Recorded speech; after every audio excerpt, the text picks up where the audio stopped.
Welcome back. This is part 2 of the F Mario. Can't even really call it an LP, it's just far too short. And this level's actually kind of different, kind of nice. And kind of a pain in the ass.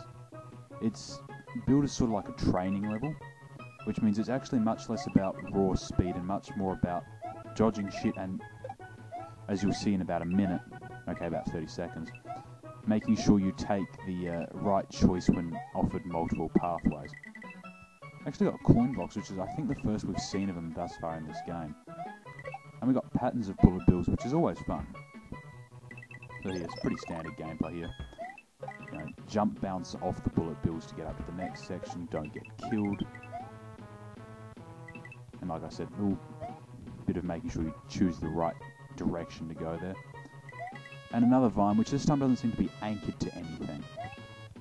You know, the physics violations just keep on piling up. Now you can see they give you a really generous time limit for this level.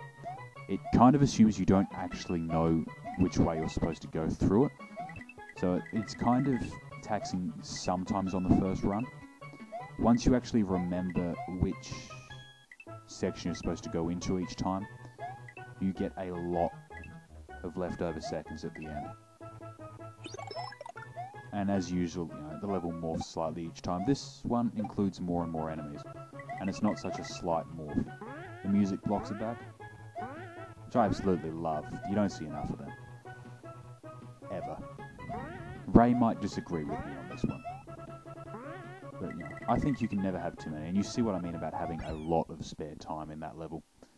That was, you know, they gave us about 250 seconds to do it, and we only needed about 125.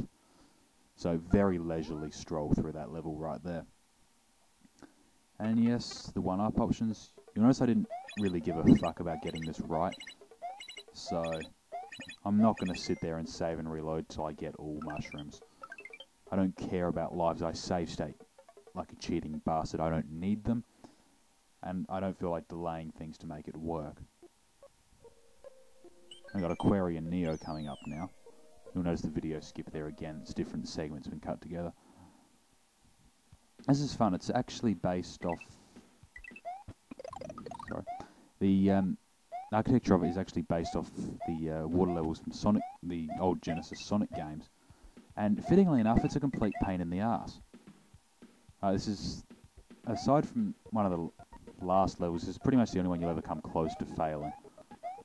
Because, again, the trick is to pick the right route through all of the multiple choice sections and not die by swimming too deep there.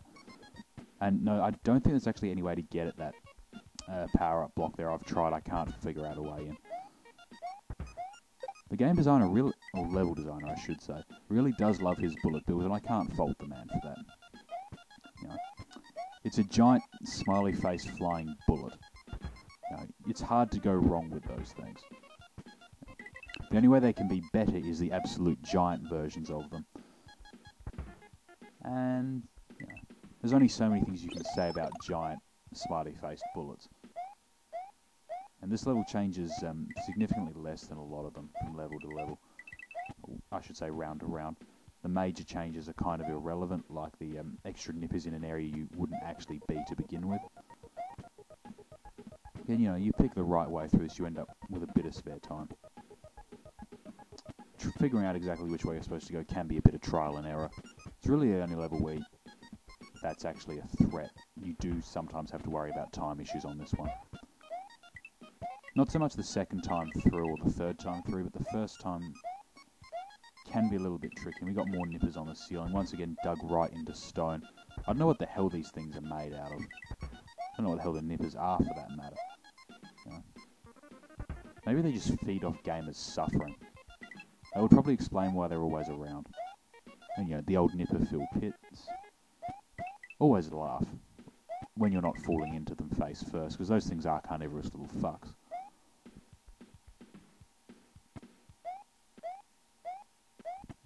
Yet another bit of choose-your-own-adventure through the maze.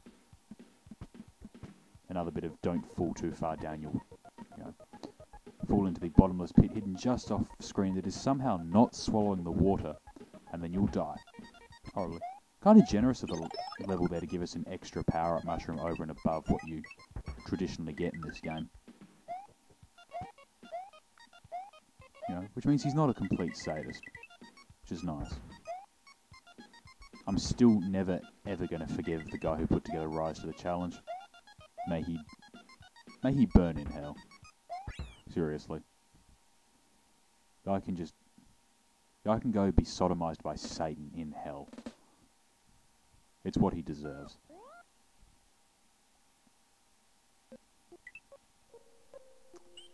Again, another skip. This is a bit of different. You get a breather section up here. It's no time limit. The enemies are mostly contained in those cages there. I don't know why the water's purple. Maybe it's some of that horrible, toxic polluted sludge from Sonic 2. You know, the factory level. Zone 2. Not Metropolis, which is... Yeah, I think that's from Sonic 2. You'll have to forgive me, in my old age I'm getting forgetful. Text block here doesn't really mean shit, there's no storyline to this game. Threatening Mario with a normal life doesn't seem like it would really have any traction to me. But what do I know? And yeah, you can see the Koopas must be fairly close to extinct. We've only seen a half dozen of them in the entire game so far. Yes, you can actually die falling in down here. You know, notice that there's water sprite used there, but it doesn't have the the gameplay effect of the water, as if this game has physics. You know what I mean. This particular stage is a bit lazy, and I swear I've seen that background somewhere. Another completely innocuous and pointless little runabout there. I swear, in a game that's only about 20 minutes long, it should not need any fucking padding. That is a bad sign, and it's the only real flaw in this game. This level is tremendously fun. You get 80 seconds to just run like hell to the end of it. I really love it. Especially with what appears to be the eye of the Illuminati over everything. It's awesome. And it's... I wouldn't really class it as a repeating stage. This is one of the linear ones where you just blitz straight from start to end. And pretty much the only one of such. Which makes it really stand out and is quite nice. Although the cloud effects in this one are really sloppy. Looks like somebody just went over it with the marker tool and paint. This and the section before are really the only two flaws with the game. And you notice I only had 14 seconds to spare there, so you don't need a perfect run for it, but you do need to be pretty fast through that. Because the eye is watching, always.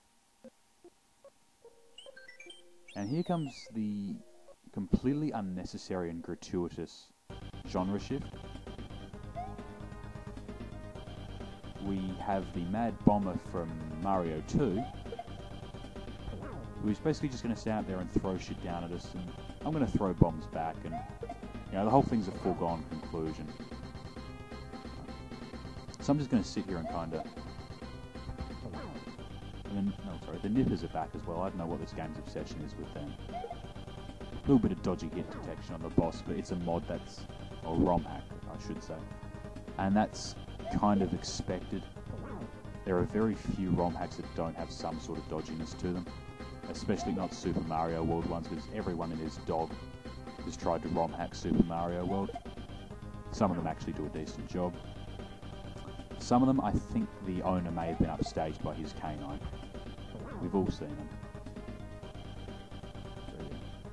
Kind of nice gothic architecture here, which may actually have been... It looks like it belongs in a almost chibified Castlevania game. That's just what it reminds me of. This is the only part of the game I can actually find fault with. Or find major fault with. There's a little bit of filler early on. And then there's this. And when I say early on, I mean early on in the final actual race stage.